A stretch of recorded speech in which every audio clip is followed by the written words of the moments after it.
gentlemen, be a rosebud! Behold! The power of magnetism! What would your finishing maneuver be called? The circumcision. Follow the buzzers! Hello everyone and welcome to the Let's Talk Wrestling podcast. The wrestling podcast will review every segment of Raw and give you the wrestling news of the week all over the wrestling world. My name, if you're asking for it, is Turbo Tony, and we're here with the chairman of the board, the chairman of the Kiss My Ass Club, Mr. Matt McMahon. Yeah. Okay, I approve. Yeah. As long as it's like, as long as you don't get me doing these like ALS sort of like ice bucket subscript nominations, then I'm good with that. Who knows? There might be a picture. There might be a video comes up randomly on the podcast, and it's me doing it, and I'll have to nominate you just for shits and gigs, That is true. So we are. Yeah. If you haven't caught that as well, Matt's relating to the fact that both Triple H and Mr. McMahon have been taking this ice bucket challenge. And funny enough, it's been such a slow news week. That is actually one of my news things. Oh, really? It's a slow news week when I'm talking about that sort of stuff. So when they're making nominations, yeah. Yeah. For you guys that have just joined the podcast, thanks a lot for listening to this week. We do appreciate the support that you guys have been giving us. We get support each week from you guys. It's amazing, and I did enjoy the $9.99 comments that we got last week. That was also fun. We also are up on Twitter, so you can follow us on @TalkWrestlePod.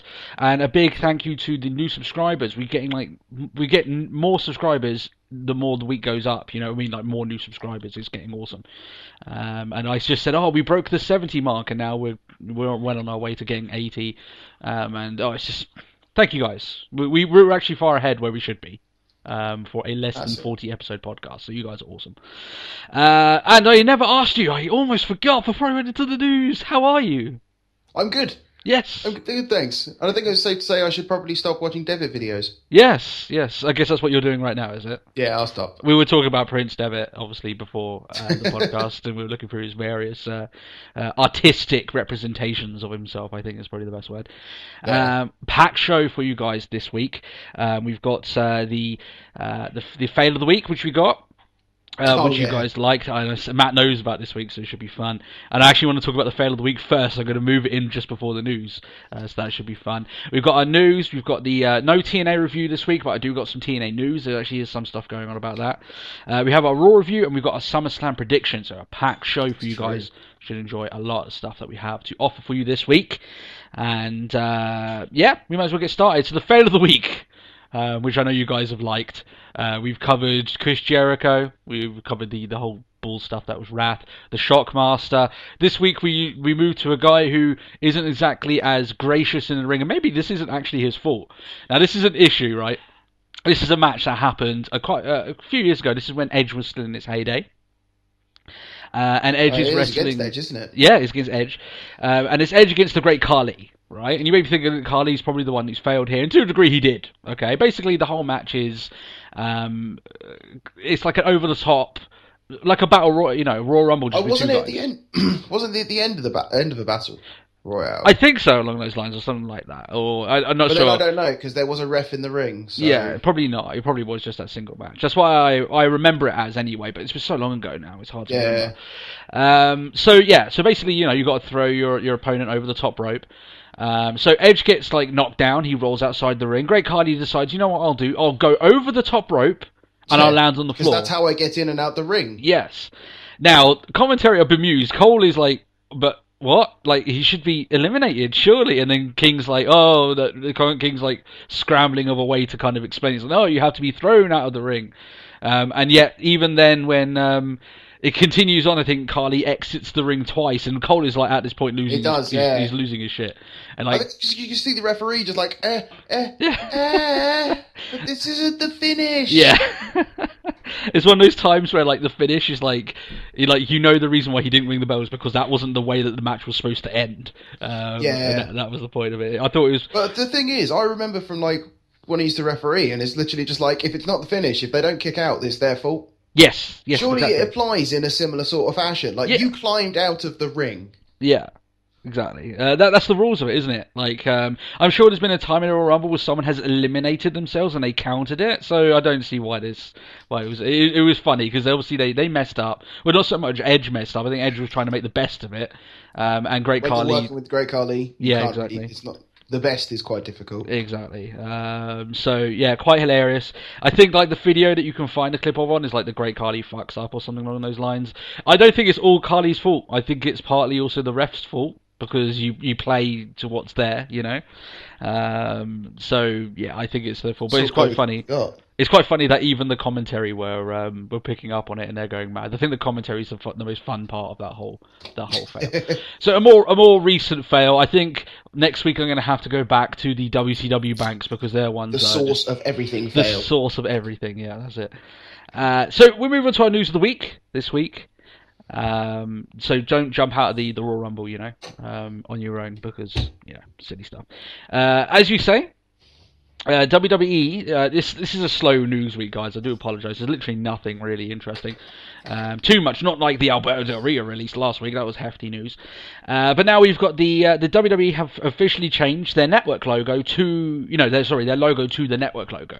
Yes. There was loads of pictures put up on their website with the network logo put up with the flag saying $9.99 below it. It's just. Yeah. The worst thing is like I keep seeing things saying this isn't photoshopped. I was like, I don't know if I can believe that or not. Yeah, you don't know. I'm sure it is. I don't know. It's just ridiculous. Considering how much they were still plugging that $9.99 bollocks during the Raw on this week. But yeah, this is rest in peace to the Scratch logo. The Scratch logo that's been their logo from a very, very long time. I mean, we're talking about decades of time. Yeah. With these guys having that Scratch logo, and the Scratch logo also will be referenced to the Attitude Era. Yeah, well, that Scratch logo is sort of ever since they turned around, like WWF had problems. Yeah, like the Wild Wildlife Fund. It's ever since then we had the Scratch logo. Well, we had a Scratch logo before then. The F was actually part of it, but it wasn't for very long, as you say. Oh yeah. It was when as we said, the Attitude Era was born. That's when the Scratch logo was part of to make it more updated, and that's the same reason why they've moved it here because they want to stay with the times. They think the Scratch logo is outdated. To a degree, I would say, yeah, fair enough. You want to change your logo every now and then. They've had a lot of time with that logo. I just don't like that logo, the new one. I'm not a fan of it at all. Yeah, I'm not too keen. Now it's a really lazy logo. Yeah. Now you may be thinking, okay, so they're going to be changing this on the title belt. The pictures emerged actually last week. I just didn't mention them. That they've already changed the title belt to look more like the network logo. And I've actually seen pictures of Triple H holding the belt. Of that. So you can probably expect at SummerSlam that you're going to see a modified belt. That's my opinion going forward. It's a bit of a shame. This is the final part of the Attitude Era, and it's gone. And that's it. It's like it's like the last of it gone. Yeah, it is. And it's a lot of times a lot of good memories, shall we say, where that logo was put in, and. As you say, the ironic, funny thing is when they actually did remove the F, I remember they were having stuff like "Get the F out," and I was thinking they could never do that now on T-shirts. Nah, not at all. I mean, John Cena are going to be coming out with a new T-shirt that's saying that sort of stuff on it. So, but interesting stuff nonetheless. So, rest in peace, the Scratch logo. You've been with us for a while, but you are gone. And in fact, you can go on the WWE.com website, and even it's changed on there. So there you go. Yeah. They've gone full over the board. Update on the Del Rio release. We spoke about this story last week. A few extra details had emerged about the release. Now he has returned to AAA. We said that we said here that there was no way he was going to TNA. He's going to AAA or Lucha Libre CMLL, and he went to AAA because AAA are making big strides to go forward. They probably offered him a very healthy contract, I imagine. So yeah, he's going to go wrestle for them now. The guy apparently that made this statement towards him, that was a racist style statement, a word, towards Rio that made him slap him. Apparently, this isn't the first time that stuff like this has happened. The reason why he gets away with it is because he's on good terms with upper management. So that's the reason why, Oh, of course. Yeah. Still, Well, I think that Del Rio, I mean, personally, if it was outside of your work environment and someone had that, fair play, I would slap the guy myself. But when you're in a work environment, you go through the proper channels. Maybe you and me are like this though, like because we've been managers before, and you still are. We no, you have to go through the proper channels. Yeah, we're very it got done right, business-like with it. But yeah, still wasn't the right way for Del Rio to react. And to be honest, I don't think, like I said, Del Rio's not going to give a shit. In a month, he won't care. You know what I mean? He's going to be making a bag of money over in Mexico. He's not going to give a shit about this at all. Apparently, AAA do want Rey Mysterio, but they don't want to step into the landmine of contract negotiations, considering that he's got a very awkward sort of contract. The grey area, isn't it? Sort of just it's getting a bit close. Yeah, that's it. And like I said, we don't like the contract that he has with WWE is so complicated in that sense because they added another year because he was so injured and he's still not around. That I think AAA are probably best keeping their distance until it's official that he's out of contract. Yeah, sign the guy. Yeah, that's literally all the news. Like I said, I saw it was a slow news week. If you want to go see loads of wrestlers dunk ice over their head, there's tons of them. Triple H, McMahon, CM Punk did it. The Rock did it. It's raising awareness for ALS, which is a disease I don't know too much about. I'm not going to lie to you. I don't know a lot about this ALS one, but I've noticed it's over here and it's for Macmillan cancer. I think it has like different names or something like, or it's to different sort of charities. I'm not so sure. But regardless, it's for a good cause. I don't have a problem with it. I really don't. I mean, Punk actually got criticised for doing it, and I'm like, come on, like really, come on, like. It reminds me of when everyone was doing the no makeup selfies on Facebook. You know, no one was giving any crap to them, and rightly so because I think people get annoyed that it becomes a trend. You know, this is the way things work, guys. You know, this is the trend that's going around. And who knows? Maybe you might see me on that one day getting dunked with ice. You know, I wouldn't put it past us. Why not? It could eventually happen. Who would you like to see that hasn't done it yet? A wrestler get a bucket of ice put over them. That's an interesting question. Ziggler, because he could sell the shit out. Yeah, Rollins. Why not? They can do it at the same time and see who sells it. Sells it the best. So TNA news this week, because there's no TNA review this week. I'm finding it very hard. The last couple of this week and next week is going to be extremely busy for me. You're lucky to even get a Raw review out of me, I'm honest. But it's just been a very, very busy time. But I will get around to watching TNA when it's available. It's just not really on my radar at the moment. I think it's probably the best thing for it. But some news, regardless. One that's a bit close to me. Davey Richards has announced that at an event he broke his leg. Anyone who knows it, maybe you've been covering the podcast since we started. I have a broken leg that never healed, and I still have it to this day. So I can completely, I know how it feels to break. Pain. It's like Paul George recently at NBA broke his leg, and it was horrific. It was I wouldn't advise anyone watch it. But I had a similar sort of leg break. The thing is, just you watch his and it's sort of like, it's like Sid Vicious. Oh yeah, For even like me, who's experienced it, I mean, maybe because I've experienced it, maybe I think about it worse. But still, it's hey, I bear witness. Yeah, you were there. You were there for it. Exactly. But everyone, I will make a reference. Matt did not break my leg. Before anyone says, I wonder, no, Matt, no. Okay, that's it. Maybe he wishes some weeks that he had. I don't know. Maybe we'll see. If you can chop it, if I get anyone to chop it off, man, I'll let you do it first. Okay, that's fine. I'll get the first cut. You're my podcast brother. That's right. He's probably going to be out logistically 6 months, possibly longer. These things can complicate if the initial operation is badly done, which in my case it was horrifically done. It had to be done the next day, which is why I've had all the issues. So I wish him all the best. A leg break is very hard to come back from. In terms of long term, and sometimes in my case you never do, and you end up in not exactly the best way, but still. I mean, that's it. I've shattered an ankle, and it's sort of like, so not to the point of surgery, but even still to this day, it's just sort of like, it still hurts. Yeah. It's one of those injuries that is going to shorten his career because it's going to hurt, like, no matter what you do. If it fixes and you're in a long-term match, your leg's going to hurt. There's no way getting around it. It is.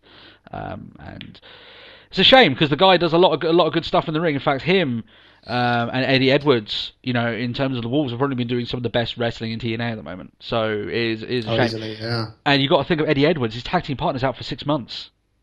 That is not good on the guy. He's got 6 months of not being... It's he sort of sticks in that really awkward situation because now it's like, pardon me, sort of like really stuck in a tag team run, and then suddenly it's just like, oh, well, do we make him go singles? Well, it's that awkward place because now it's time to decide whether it's the tag team that's over or the individuals within it. Yeah, that's exactly right. And the thing is as well, I think if it's the other way, I hate to say this about Eddie Edwards because he is a good wrestler. I don't think he's nearly as charismatic as Davey is. So I think if the roles were reversed, I think Davey Richards could probably go solo for a while and be fine. But I don't think Eddie Edwards can do... every time I've seen him on the mic, he doesn't look natural. And I think that's the main thing. And these guys have been tag teaming for a while, so I mean, it really drastically affects just the pair of them. But still, more news. Kurt Angle is apparently itching for a return to WWE to get, obviously, you'd imagine, inducted, yeah. And then getting a similar deal to a lot of the legends now, like maybe Sting, maybe come back and do one match once his leg is better because he blew out his knee.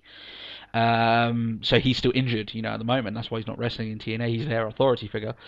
Pending a heel turn because all authority figures in TNA must go heel. That's the way it goes. Apparently he's less than happy with the state of TNA. Like, can you really blame him? They don't have a TV deal. AJ Styles is gone, which is one guy that he worked very heavily with, in his early years of TNA. A lot of the guys that Kurt Angle probably would have loved wrestling in the ring, they're no longer with the company. And a lot of the guys that are in there are guys from WWE, which, I mean, he could have wrestled if he wanted to stay in WWE regardless. You know what I mean? The landscape has changed a lot.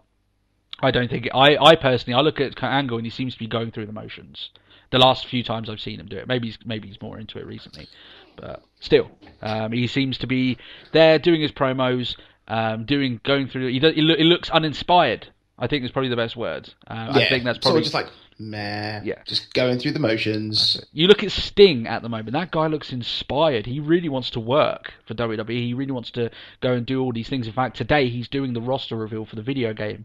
Yeah. And I haven't caught that yet, but I will. But whenever you see him, he looks like he's reinvigorated. Loving it. I think maybe Kurt Angle's looking at that and saying, I want some of that. And who would blame him? Yeah, it's like, no fair. Yeah. So that's our TNA news this week. Like I said, it's been quite a slow news week. Anyway, we're saying that, there was no releases this week. Well, we get 1 week off. I guarantee there's going to be more going forward. I guarantee it. There will be cuts going forward. Oh, yes. There will be cuts. Sounds like a very Game of Thrones thing to say. There will be cuts. Still. What was it? I can't remember what... Was it a game or a film? It's like, oh yes, there will be blood. Oh, I can't remember. It's a quote that sticks in my mind so strongly, but I just cannot remember what it's from. If you know what movie we're talking about, leave a comment below. Yeah. We'll give you a big thumbs up for it. Why not? Because you know what, that's going to kill me now. You said that. I'm not going to figure it out for ages. Because you recognise it as well. I recognise it as well. In fact, I kind of know the scene. I just don't know the movie. But still, Raw review. We'll move into this week. Now, this Raw is the go-home show to SummerSlam. It's the last show. From Portland, Oregon. They are now in LA, at the Staples Center for SummerSlam, where they've done the last, I think now this is their 6th SummerSlam in a row. 2008. I think was the first one that they did there, and they've done nothing but Staples Center since then. Yeah, it's been really bizarre, that. Yeah, I think I think they have a very good, relationship with, the owners. I guess this is sort of like, if it ain't broke, don't fix it. But we remember that they had that time where one of the stadiums actually double booked. They didn't think their team was going to get through to the NBA Finals, and they did. But they also they double booked, and the Staples Center took them in and said, "You can do it here." So I think Vince very obviously he appreciated it, and it's come back good for the guys who owns the Staples Center because he's getting the second biggest pay-per-view that WWE have every single year. Yeah. It must do pretty good business for them, so good stuff.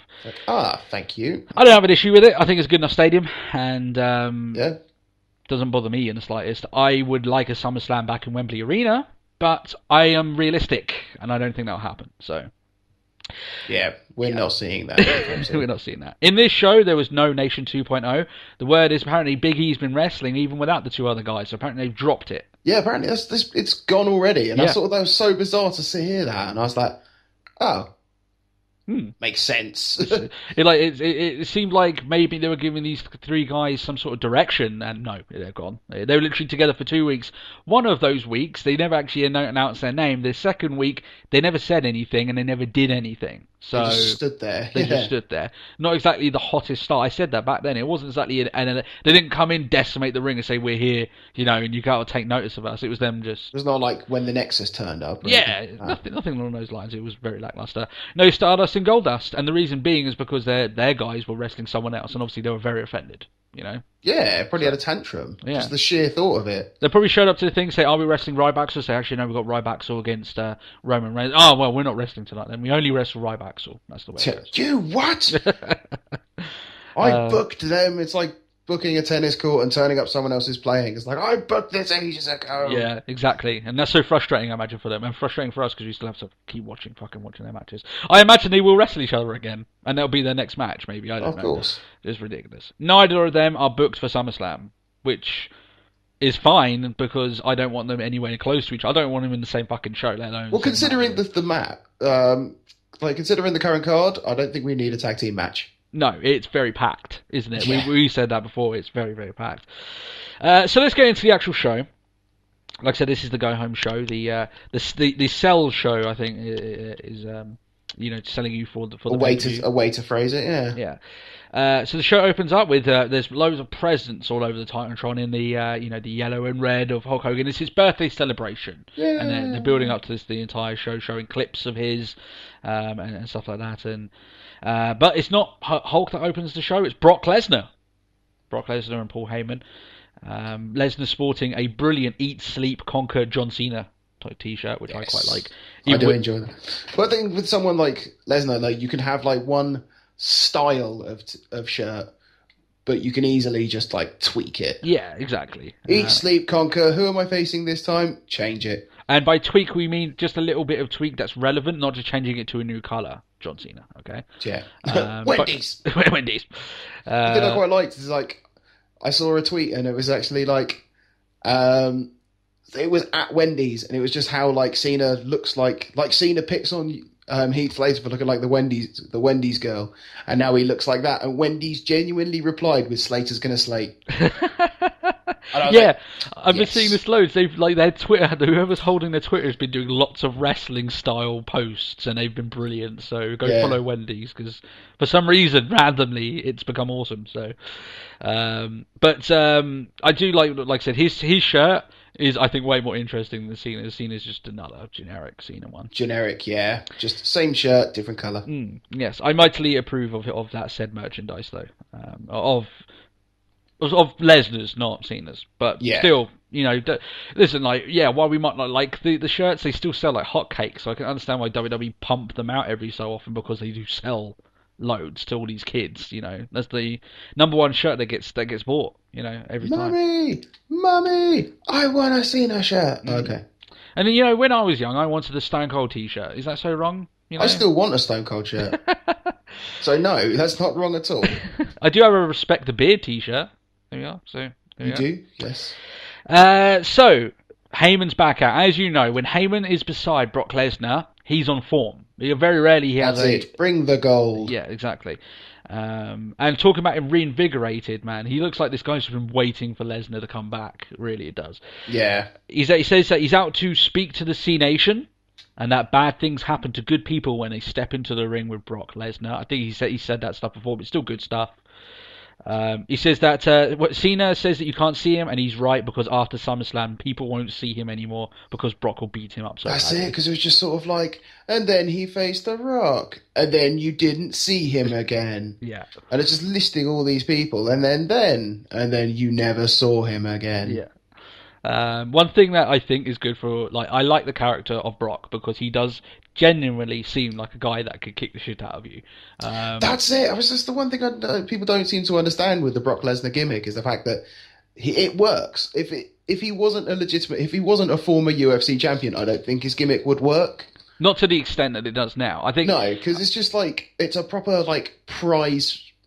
It's the fact that he can now go with the sort of the prize fighter gimmick. Yeah, that he only fights certain times of the month because he doesn't need to wrestle. You know, he only wrestles certain times a year because why should he wrestle all this riff-raff? He comes in and he's the chap, he's the guy. That's it, totally. Well, it's sort of it says it right at the end. It's like, I am a mercenary, and it's so true. Yeah. I mean, he's not hiding that fact. I mean, John Cena's, he doesn't love the business. But Brock Lesnar never said he loves the business. He's just like, I want to be the best, and I am the best. That's it. So I do like the differences between the two. That's why kind of the build up to this Cena Lesnar match, even though they have barely any interaction with each other, it works quite well. That's why I like it. But as we say, Heyman here is on brilliant form. He's always good when he's next to Lesnar. When he's next to other guys, I can agree when people say he hasn't done that well. Because you look at the track record. While I don't think it's entirely Cesaro. Yeah. Jesus. I mean that did Cesaro no favors. In fact, I would much rather he never have associated himself with Heyman. And then he decides that, you know what, he's going to get Gangsta Yo, who drops some super slick rap rhymes on John Cena's ass because he's whack, yo. Cena be tripping if you think he's going to beat that gangster Lesnar, you hear? Yeah, dog. I loved it. Yeah. I genuinely loved the whole section. The whole section. Did you like my little? I don't think I can pull off gangster, but I tried Heyman. No, I'm not Heyman. No, don't have the Heyman hustle, shall we say? That's it. Yeah, it just seemed like randomly there was another moment where someone else wanted to get a little bit gangster on this show. It's like, everyone's getting a little bit ghetto. They go, I didn't realise that. Portland, Oregon was the place to get all down and dirty, but still. Go gangster. Gangster. You got no raps planned for us this week, have you, Matt? No? I do not know. No. I'm afraid to disappoint. It was a long shot, wasn't it, really? Yeah. After this, Heyman explains that the ring is now Lesnar's house and the fans are all his servants. Well, I don't think any man in the world needs that many servants, personally. Just saying that. Okay. Who needs, I mean, there was probably about 10,000 people in that arena. You don't need that many. Come on. Well, I might do. Well, how much? Why would you need 10,000 servants, really? I don't know. I could separate them all out and then recreate the 300. Yeah, maybe you could do that, or maybe you could just take 999 of them. There we go. Oh, I hate myself right now. It was a good opening segment, though. I mean, Heyman could teach a PhD in building up a major main event match of this caliber. He just does it so well. You put that stuff in front of him, he's going to sell it like $1 million, and he does. And he makes it seem like he knows how to cut a promo for a character that they're building over as a legit fighter. Which is Brock Lesnar. He's coming over. Yeah. Brock's going to brutalize you. He's going to victimize you. He's using all these very PG words still, but very savage words. It's still still proper aggressor words. Yes, exactly. I mean, victimize is a very strong word, So, great opening segment. Everyone knows on this show, I get it. I do enjoy matches opening up shows, but when you got a promo that's caliber, I'm fine with it. I really don't have too much of an issue. That's it. On commentary, after this, I very rarely make a reference to the commentary bits because they're so short. But still, as soon as we go on commentary, we see the $9.99 sign, and it's continuing. Yeah. We were joking last night. Fortunately, not to the extent. Yeah, it wasn't to the extent of last week. But I mean, when they must think, oh, all these wrestling fans are making these $9.99 references. We're actually making fun of you, WWE. Don't keep doing it. We're making fun of you for it. Yeah, that's it. Oh, they keep saying $9.99 as well. Oh. No. They also show a bunch of celebrities wishing Hogan a happy birthday. They had Weird Al Yankovic. They also had Flo Rida. When Flo Rida showed up, I almost left the room. I was too scared of suffering another concert from him. So yeah. Luckily, but we got Weird Al, so that was we got Weird Al Yankovic. That was worth sticking around for. I like a little bit of Weird Al Yankovic. So, first match, Roman Reigns against Ryback. So I can just imagine, as we said earlier on, Stardust and Goddess being the scorned lovers in this feud that they have. But yes, apparently Corporate Kane is back. Nothing new, nothing special about him, nothing entertaining really about him. He's just back doing the Corporate Kane stuff because that's what he does now. Any sort of news that we said last week of maybe him coming back with his See No Evil gimmick and maybe do something special, something new, something out of the norm? No, that's not happening. No, so we're going to get none of that. We're just going to get Him in a suit again. So, and you know what? In 6 months' time, he's going to get the mask, and we're going to go, oh, fuck off. It's just stupid. They do this all the time now. I think they're just getting into a point now that's like, oh, we want to make him into a demon, and like no one's going to buy him as that now. That moment is past, you know. Still, he decides to test Reigns by making him face Ryback and Axel. I'm not sure that Ryback, as we said, don't know how to wrestle anyone apart from Stardust and Goldust at this point, because they don't wrestle anyone apart from them. And there's more BS and commentary. I hate this when WWE do this. They're like, oh, how hard it's going to be for Reigns to beat these two guys, and you know he's never going to win. He's too hard for him. How many times have we seen people, you know, actually, just to point out, how many times have we seen Cena beat 2 or maybe 3 people in the ring? We saw Ryback beating 2 or 3 people in the ring. feud. Yeah. Like, in fact, now when it comes to a handicap match, I'm putting my money on the guy who isn't the guy who is handicapped to win. Yeah. Because when was the last time on Raw that we saw a handicap match, not apart from that Nikki Bella stuff, because I know she was a handicap match and she lost, but a handicap match that someone who wasn't handicapped actually won that match. I guarantee you could go through months of it and you would still find that the guy who's always handicapped, you know, in this, he always. It. Oh, he's at such a disadvantage. Yeah. Nah, honestly, we're smarter than this now, WWE. Yeah, exactly. I mean, come on, King has seen Cena beat all members of the Nexus. Okay, like I just don't. I know Reigns and Cena aren't the same thing, but it's not as if it's completely out of the norm for someone to win a handicap match. It's just stupid. This is the reason why I think whenever you do a handicap match, I think you should make it extremely rare. Doesn't matter who it is, extremely rare that the guy who's handicapped actually picks up the win. I always think that you should. If you're at the disadvantage, you play to the disadvantage. Yeah, and you shouldn't. And like 9 times out of 10, you shouldn't win that match, unless it's a very special occasion. Anyway, moving forward, the match itself is mediocre. The one thing I notice a lot about Reigns' matches that they don't reach that level he can go to yet. He's getting very formulaic in that sense. A lot of people say that he's a lot like Cena in that sense, and I can't really say that much different about his in-ring style. He hasn't spent that much time adding to his arsenal and having a good... Not with the opportunity to sort of display more than what he does already. Yeah, exactly. Maybe he's still got a little bit of green in him. Now, some people maybe say, oh, he's completely ready. Yeah, I think he's ready in terms of his star power, his entrance, his gimmick. Even on the mic, he's somewhat ready to be that big star. The ring work needs a bit of... I mean, Cena can go to that level on occasion. I mean, we've seen him go there with Daniel Bryan, CM Punk, Cesaro. We haven't quite seen that at all from Reigns yet in a singles match. So he needs to have that big match. Maybe this one with Orton might be it, but I doubt it. Hopefully. Yeah. I think Orton could probably draw out the problem is like the best of him. Reigns wrestles at a slower pace than most are used to, and Orton is famed for wrestling at a horrendously slow pace. So it could tank. I could see it tanking. But at the same time, I can see it being good as well. So we'll see. So the way that the match eventually goes is that Reigns gets the DQ win. Ryback's for throwing him into the ring post over and over again. This obviously sets up Reigns to rally and basically beat the shit out of the pair of them, which he does. The one thing I never understood is like, what happened to the count out? What, with that? I don't know. That's the finish they wanted, so that's the finish they went with. I don't know about you, Matt. I wasn't that impressed with this match, I have to say. No, not at all. Even the beatdown afterwards was very slow. It wasn't like bang, bang, bang, bang, and then Reigns having the big moment. It was very much, I'm going to hit you. Okay, now I'm going to wait for him to get up. I'm going to hit you. And I'm going to hit that. Yeah. And then you're going to get up. It was slow. I think that's probably the best word for it. Afterwards, anyway, Renee Young comes out and interviews Reigns. Yep. And this is what I say before then. In terms of mic work, he's getting better. I think he's almost at the point where he needs to be a serviceable top guy. Not fantastic on the mic, but serviceable. You know, he's basically saying, that Orton's been saying obviously all this stuff before that he stole from me. Reigns stole my title shot, and Reigns says, I haven't taken anything from Randy Orton, but this weekend I'm going to take everything away from Randy Orton. And he cuts a very, very soulful "believe that" sort of thing. That's it. I was like, where did that come from?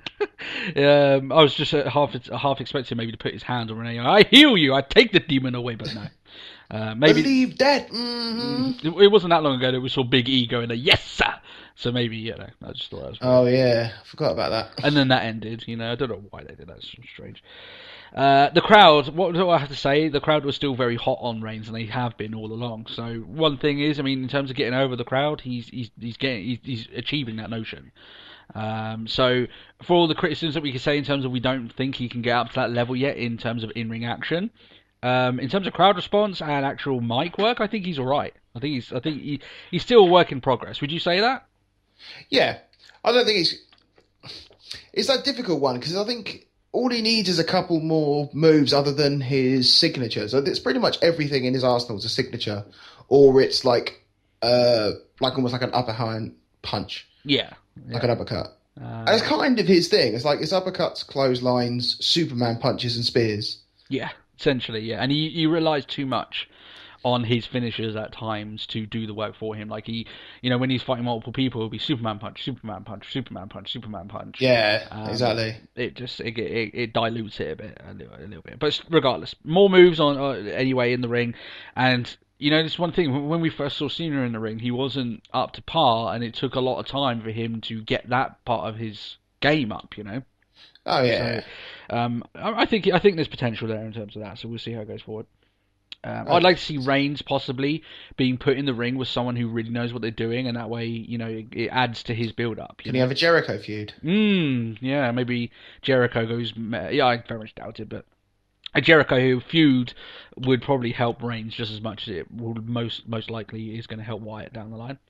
Yeah, definitely. Anyway, next we have Kane and Orton backstage. Orton's doing his usual stuff, saying, "Oh, he's going to end Reigns at SummerSlam." Kane being boring. He's like, "Oh, well, you're going to go wrestle Sheamus tonight." Immediately, alarms are blaring. I'm going, okay, Orton versus Sheamus. It reminds me of the 2012 Raw After Mania match, which the crowd shit on.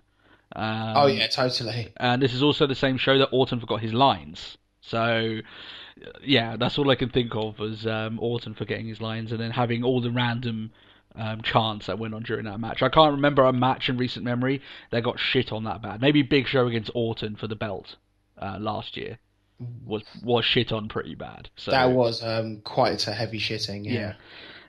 So I was just wondering. I was like, oh no, come on, WWE, don't do this. But still, that's the match that we have. Just play it up, and it's just like it sort of sells Reigns strong with the fact that Kane's just like he'll be like your biggest challenge ever. It's like, well, kind of sits well, and sort of Kane sort of giving like a nod to the head of like, yeah, he's good.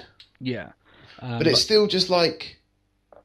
Nah. How is that going to be anything like wrestling Sheamus? Yeah, and like even with Kane saying it would be the biggest challenge in your career, is he not forgetting the fact that the guy like wrestled for the undisputed championship like back at TLC last year? I think that was a pretty much much more interesting match than this in terms of Orton's career anyway. Just odd. But still, RVD against Seth Rollins.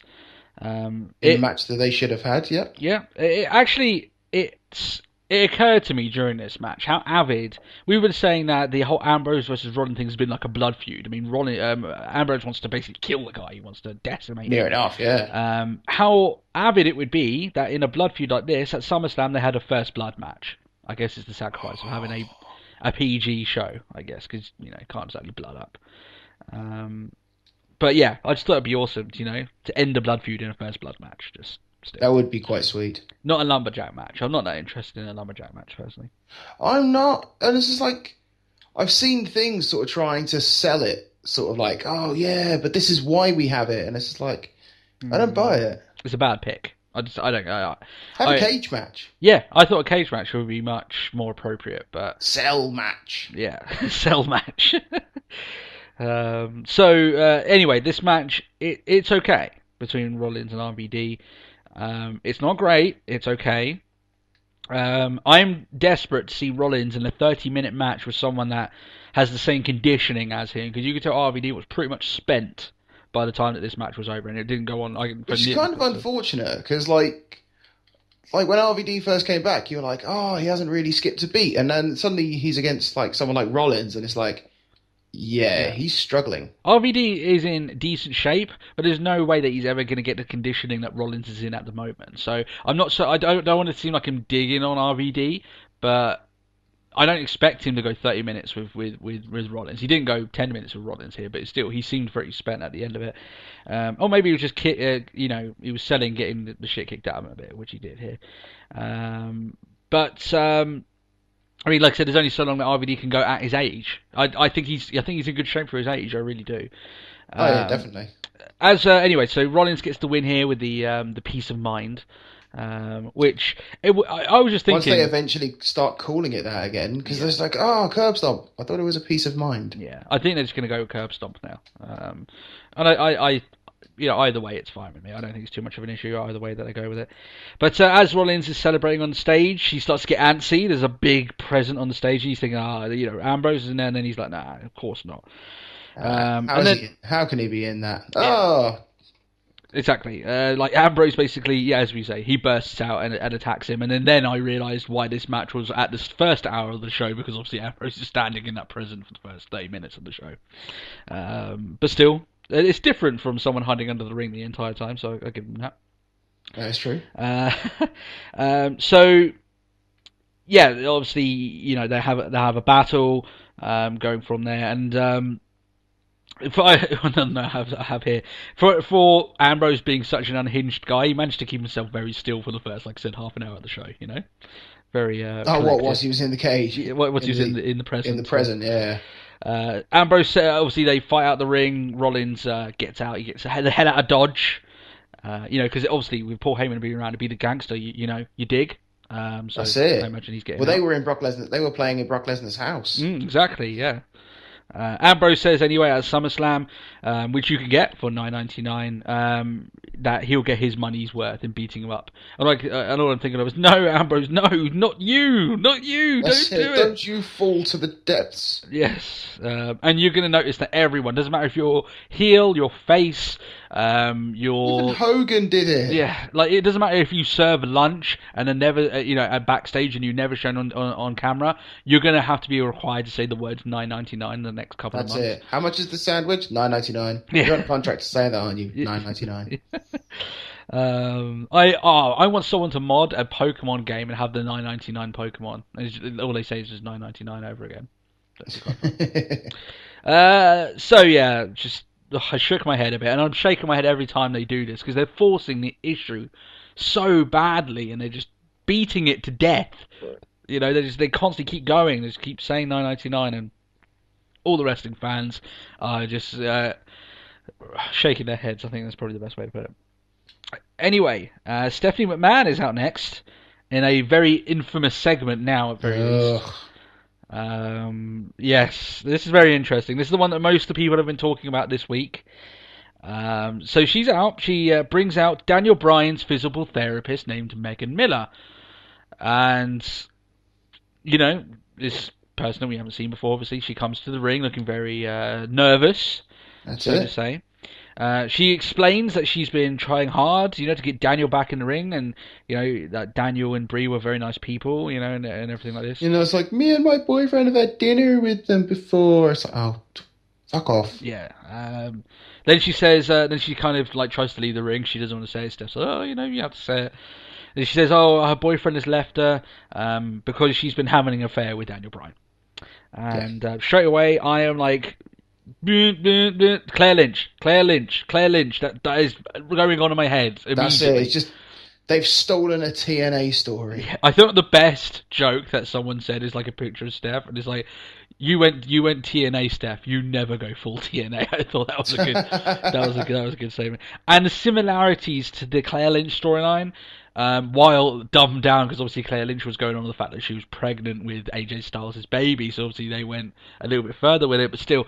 And the acting was worse in the TNA one, even though it wasn't good here. It's the similarities are there to say. I can't really defend WWE with this. I'm not saying that they stole it, but it's extremely similar. You can't get around it. I mean, the bad acting, this is poor booking. I'm just going to say outstretched. He did nothing really for this whole Straight thing. up, yeah. Brie comes out anyway. She instantly believes the whole story. She says, "Oh, I don't believe you," which is something I would say if someone said, "Oh, your wife's been cheating on me." Okay, give me proof. That's it. That's the way I go with it.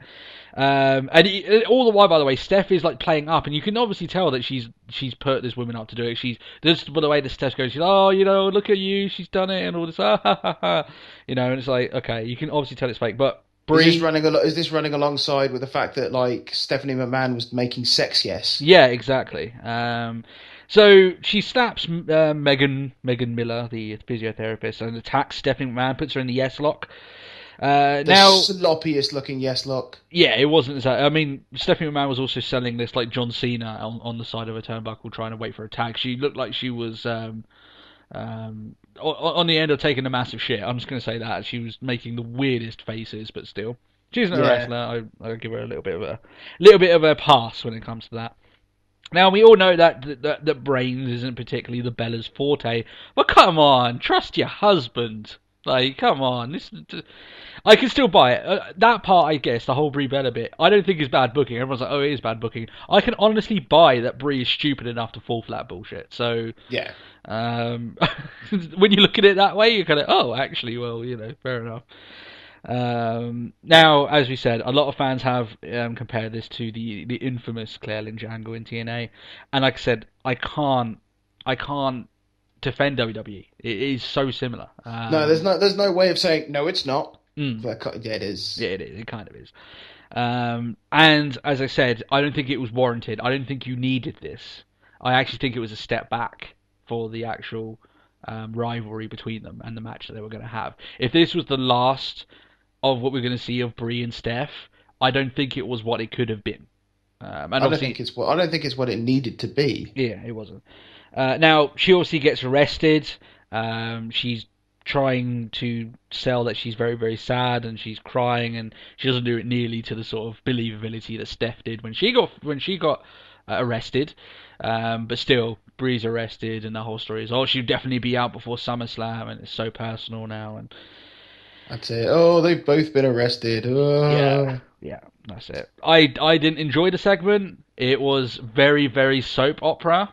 And I think it shows at times, this more so than sometimes at others, that there is a lot of soap opera style TV writers that are involved in WWE at the moment, and I think this is a very big statement towards that. So still, there we go.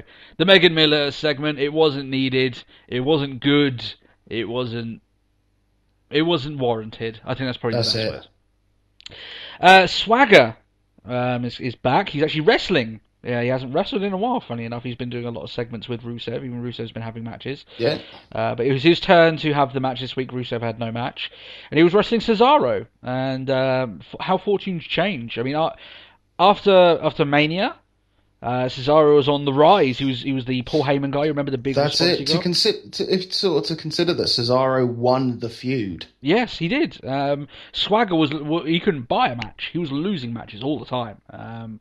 Against Cesaro, against other people, just losing, to the point, if you remember, the whole sort of deal was that Seb Golter was slapping him outside the ring to try and get a response from the guy, if you remember. That's it, just to rally him up. Exactly. How fortunes changed. Now Cesaro can't buy a win to save his life. And he looks like he's going to lose every time he's in the ring. And he's had a horrendous couple of months, Cesaro. Really bad couple of months for the guy. Especially when things were looking so bright, looking into WrestleMania. And, Jesus, what a change. Still, this match was okay. It was fairly lengthy. I thought it was booked correctly because it was trying to get over that Swagger was a durable guy, that he could take a beating and still win. And I think to that extent he did, because Cesaro had a lot of offense during this. In fact, I say roughly about 80% of the damage was done by Cesaro in terms of the match. But a nice little reversal into the Patriot Lock that gets Swagger the win, as you'd imagine. Swagger looks like he's been through the mill. It was a lengthy match between these guys, you have to give him that. Anyway, call SummerSlam Deport Mania. When I heard that, I don't know if you I just don't understand where he was going with that. The thing is, Matt, right? I don't know if you caught this, and if you didn't, you're going to laugh. The name Deport Mania just sounds like a Russo pay-per-view name. doesn't it? Does a little bit, yeah. Come on. Russo would do Deport Mania. Come on. And then matches all against guys that he doesn't want to book because they're foreign, and then he can beat them all. That's it. Loser gets deported. Exactly. Russo. Rusev comes in and breaks, not to be mistaken with Rusev comes to break up the party. And by break up the party, I mean do absolutely nothing. They didn't do anything. They just stood there, shaking their flags at each other, which I guess someone could use as a euphemism of some kind. That's it. They've done this the last 2 weeks. I mean, last week it looked like they were going to put Coulter in the lock, and they decided, no, we're just going to go, we the people at you, and it seems like they're downplaying it quite a bit. That's it. All hail the power of we the people. Exactly. So yeah, nothing between these guys. They're going to have a match at SummerSlam, the flag match, and we'll have our predictions of said match. I still have no idea what it is. Yeah, there's no idea. I don't even know what a flag match is. And we went through meant to make a prediction against something we don't know? Well, I know who's going to win. I just guarantee you who's going to win. But we'll go into that later. A segment I quite enjoyed, but a few people disliked, and I'll go into why. The pre-taped backstage interview with Bray Wyatt and Chris Jericho. I liked it. I like this. Now, at the start of it, Cole is there, and it's actually in the same place where he does a lot of his sit-down interviews, where he does it with Triple H and other people. He's done he's done one with Stephanie McMahon recently this week about the whole rivalry, but still. That's it. Wyatt basically tells him, in polite terms, to F off, get the hell out of here. You're not needed. Which is for the betterment. I didn't want to see Cole in between these guys as they're staring each other down, so I guess that's the right thing. Wyatt tells Jericho that he can remember Jericho's dreams and the disappointment in Jericho's father's eyes, and that all Jericho could do was become a savior, but now he can't even save himself. He says that people only learn when they're hurt, and Bray Wyatt has hurt a lot of people. He has no conscience, and he doesn't believe in heaven or hell, and that he's a monster and the eater of worlds. I don't go into a lot of stuff that he said, because it's quite cryptic, and a lot of it, you have to look into the hidden meanings. Just the idea that a WWE promo has hidden meanings is something quite impressive, I think, for Wyatt. Yeah. But it's still good stuff from him. The issue why a lot of people didn't like this is because it was quiet as hell. It was very hard to hear the guys. And I think in a pre-taped segment, I don't understand why you don't crank up the volume in a pre-taped segment. That I can agree with. Yeah, I mean, both these guys were very quiet. Jericho less so, but Wyatt was almost at times Roman Reigns style inaudible in terms of what you want to hear from him. I had to literally put my headphones into my laptop and play it through to try and actually get it working, so I could actually listen to it. It was that quiet, this segment. And like I said, in the pre-tape segment, you've got no excuse. You can bump up the volume at that part. It's doable. I mean, if they've got a live feed, and surely there's just sort of like that's a bit late. Yeah. I mean, I get it. I mean, at the end of the day, if I can do it for this podcast, then all the money that they throw at these audio and video guys, they should be able to do exactly the same thing. You know what I mean? Yeah. It's not hard. The volume slider. It's just right there. Next, little left. That's it. There we go. So after this, Jericho responds saying he's not a savior, but he's a survivor. That he'll follow the buzzards and shove them down Wyatt's throat and leave him speechless, which I thought was a very good response. Oh yeah. Nothing that John Cena could come up with, because it's more. It's better than stuff that John Cena can come up with. It was good stuff by Jericho. They didn't fight each other. They just stared each other down. That bit I didn't particularly like. I don't expect them to fight each other, but it seemed like nothing was separating these guys. If they really hate each other this much, then what's stopping them from just kicking the shit out of each other from there and then? So a little bit nonsensical in that sense. Some people didn't like this because it was so hard to hear, and because of that fact, because what was the point of having these two guys just talk to each other in a backstage segment? Considering Wyatt's been beating the crap out of Jericho for the last no matter how many weeks, it is a little bit. I can understand in terms of storyline, it does come off a bit odd, Yeah. I mean, if that's the reason, then I can understand. Yeah, but personally, I enjoyed it, so that's what I can go with. Thought it was good stuff. AJ Lee against Eva Marie. Oh yeah. Okay. People are expecting us to rage about this. I imagine they are, because that's all we pretty much do in the Divas division is rage. I'm going to shock you a little bit here. I'll go through the match anyway. You can tell the difference between these two women. about their adoration for the art of wrestling simply by the way that they enter the ring. Now, people that may wrestle, I can understand that Matt will probably understand what I'm talking about. Know what I'm talking about, okay? If you don't, look at both these women before they enter the ring, and then you'll see the difference between them, okay? I'm not going to give you the answer. Just check out for yourselves. Keep an eye on it. But there's something... I'll be quiet then. Yeah, exactly, yeah. Yeah, you know what I'm talking about now already, don't you? Is it like what we got taught as almost like 101? Yes. The first thing you were taught in terms of respect for the wrestling ring. Yeah. So yeah, you know exactly what I'm talking about. I'm not going to get you guys. We'll talk about it next week. But yeah, you can just tell the difference between these two girls because of the way they do this. So during this match, there isn't really much of a match. Literally by the first hit, you hear Paige's music, and she comes down to the ring. Skips around the ring in a very AJ Lee style, and this opens up AJ Lee to the most devastating finish in WWE history, the roll-up pin. It's claimed another one, the Divas Champion, no less. That roll-up pin. It's crazy. That roll-up pin, man. It's claimed so many superstars, man. It's claimed legends, stars, champions, and now Divas champions. Now, most are expecting us to rage at the fact that Eva Marie won. And I can kind of understand what you're coming from there. Here, it's not about Eva Maria winning. It's about the fact that Paige cost AJ Lee the match. It's more about Paige than it is Eva Marie. So I give them a pass this week, okay? The reason why they picked Eva Marie for a reason is to try and get you pissed off that Paige did this. That's it. Well, I mean, I don't know if what I would hate most, if the fact that Eva Marie won, or if they gave it to like Rosa Mendes. Yeah. I've actually been reading up a lot of stuff about Rosa Mendes and the reason why she's still employed in the company. Yeah, not good stuff. But still, so all you people that are raging the fact I even Marie beat AJ Lee, what the fuck? That's what they want you to feel. They don't want you to be angry at Eva Marie. They want you to be angry at Paige. Now, I think they did enough to accurately get that over. Paige, afterwards, she decides that she's going to lay some poetic verbal smackdown upon AJ Lee's ass. That's it. It's her time to rhyme. That's it. Now, I won't go into the full thing. I won't do it as good as she did. But a cool little extra. I enjoyed that little extra bit. And she delivered it very well, Paige. For a lot of people say that when she first came in, she's not good on the mic. As a heel, she's perfect. She's exactly what she needs to be. I always say, as soon as she's gone heel, she looks far more comfortable. Paige in the entire role. Totally, yeah. And even when the mic worked. Now, I enjoyed it. The fans didn't respond in kind. They didn't give any sort of response to it, but I enjoyed it. AJ, anyway, she sends all the fans home happy by attacking Eva Marie after the match, you know. I don't understand why Eva Marie, because it looked like she was there selling an injury. It's like... Sorry, Eva Marie selling?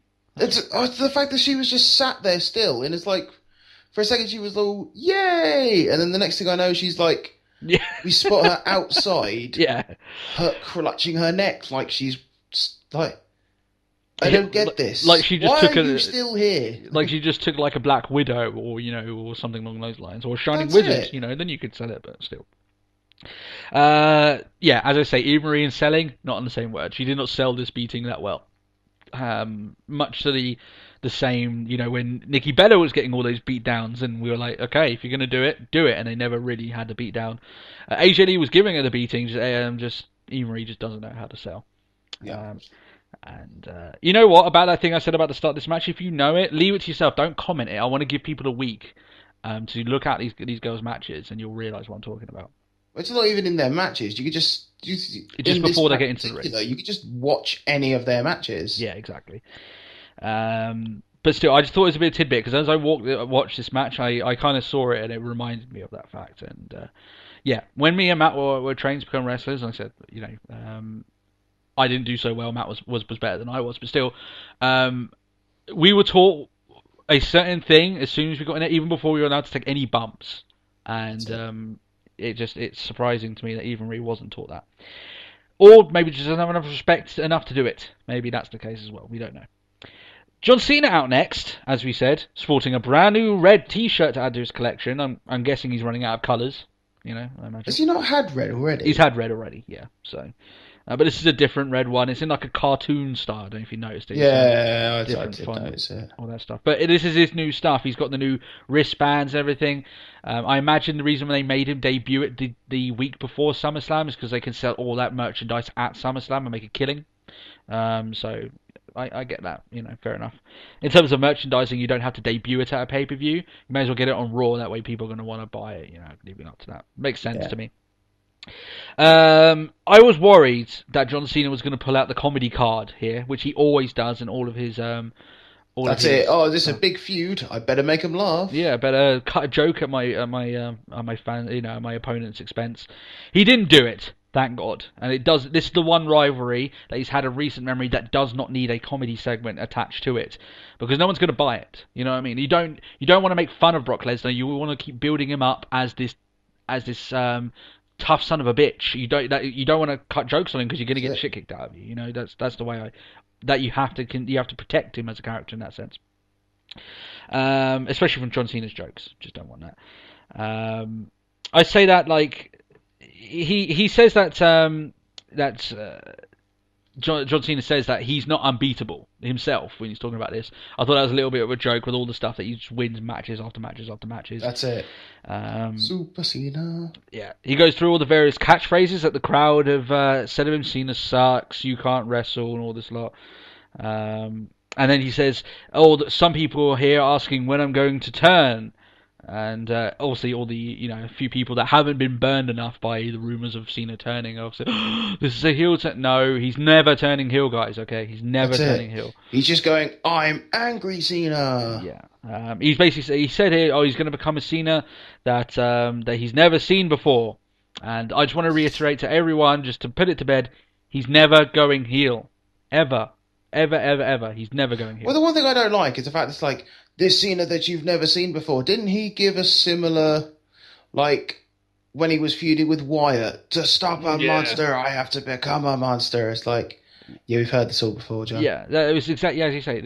It's like he's done it this year, less than 6 months ago. That's it. These moments where you have to become the monster, John Cena, you kind of do it a lot. Come on, let's get to that. He begs Lesnar to come down and kick him out of Lesnar's house.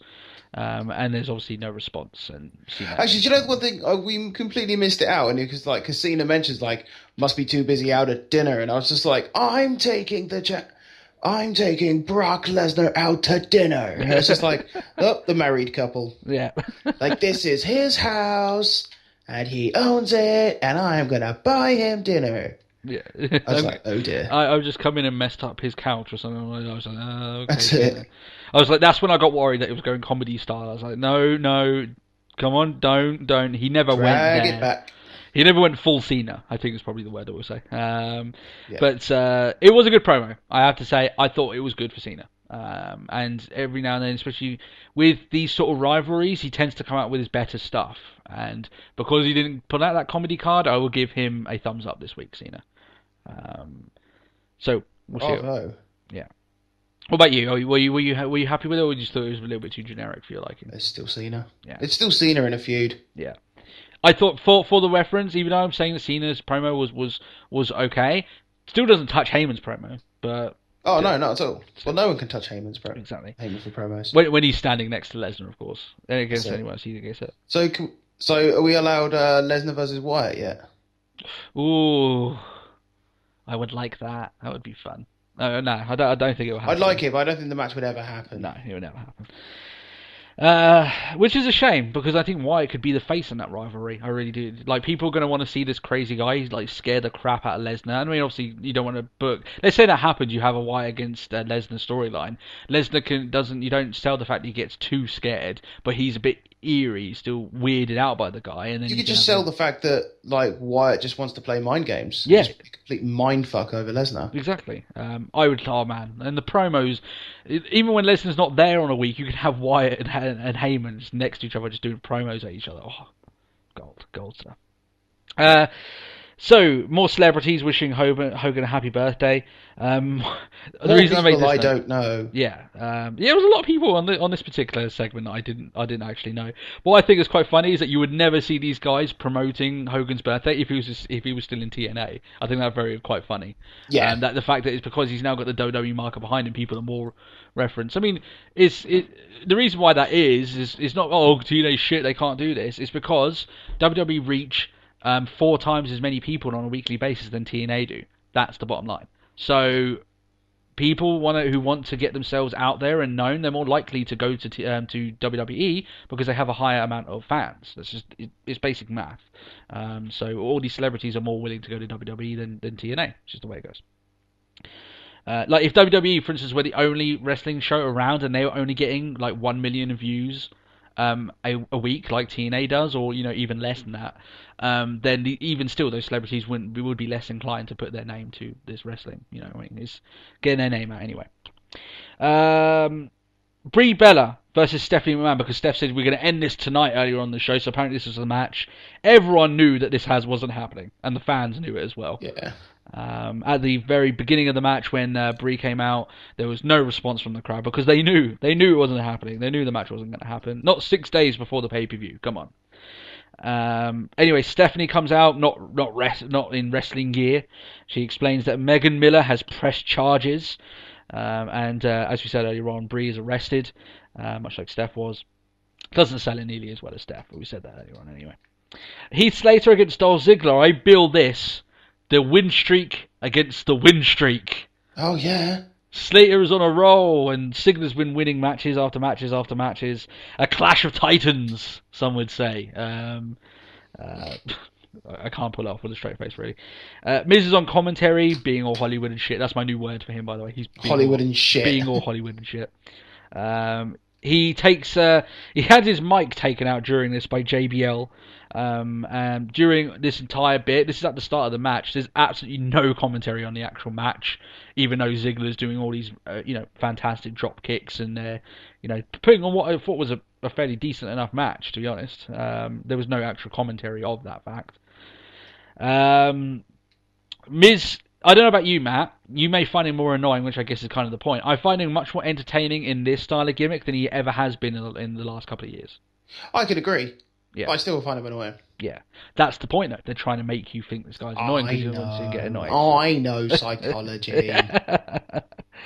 Now... It's still good. I'm still enjoying it, and I'm kind of looking forward to... Miz versus Ziggler. Yeah, it should be a good match. I actually think it's got the potential to be one of the better matches on that show. For a good reason, because for a lot of stick that the Miz gets, that he's was just a body used in that Rock versus Cena kind of rivalry and all that. That he would never be WWE champion again, and I do agree with that. We've said this on the show before. He fills a role. We can't get around that. And in the ring, he ain't half bad. There's certainly a lot of people worse in the ring than him. So there is that, and Ziggler's always fun. So Cole is going on about Miz's $1 million suit after the tussle that you have.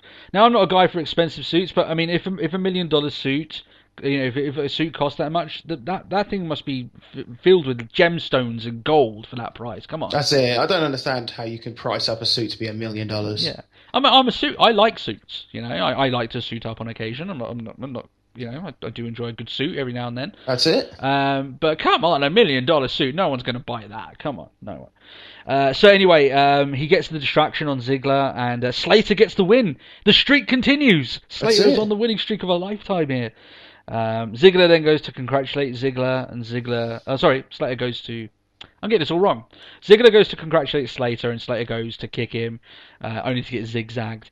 And then JBL tries to spin it. That is Ziggler's fault. Now, Ziggler's the unsportman. Yeah. Now, a good heel commentator knows when to talk bollocks. That was not the moment, okay? Because it was so blatant. Like, King in his heyday would make a brilliant thing of, he didn't mean to do that. He was just testing out his leg. Even that's a bit of bollocks. Stretching, but like, after the match. Just saying that Ziggler was the unsporting one when you've clearly seen that that Slater tried to kick him, then you know how to talk bollocks. That wasn't the way to talk bollocks, you know what I mean? And you got to pick your moments.